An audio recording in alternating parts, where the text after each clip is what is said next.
ewan ko lang kung sino yung kasama niya na tumingin nung text votes. Sila Actually, yun, hindi di kasama ba? si Iwa doon. Ah, Yung mga talaga kasama, ba? oo. Si Iwa pa nga yung nice girl nun eh. Ang na-issue niyan, Jana Rojas, Sarah Larson. I think Jackie was also involved at some point. Na si Mm. RC. Pero si Tatlo RC, sila. wala siya doon sa original na mga Ah, ah, ah, ah. pinagalitan. Tapos the following Oo. week, bigla nagkaroon ng investigasyon. Si RC yung lumabas na parang pinagbintangan nila. So siya yung natanggal. Surprise! Oo, Oo. oo.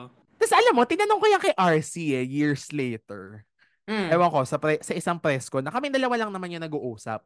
Sabi ko, Kuya, ano ba nangyari talaga noon? Yung mga sa computer issue, ganyan-ganyan. Tapos ang sagot niya na sa akin, wala, sila yun, nadamay lang ako doon, ganun.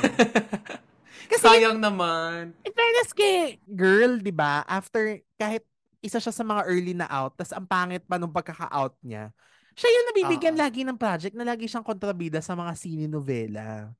So, Oo, sa hapon, oo. in fairness sa lola mo, talagang nag-bloom. And hanggang ngayon, aminin natin, siya ang pinaka sumikat sa batch nila, di ba?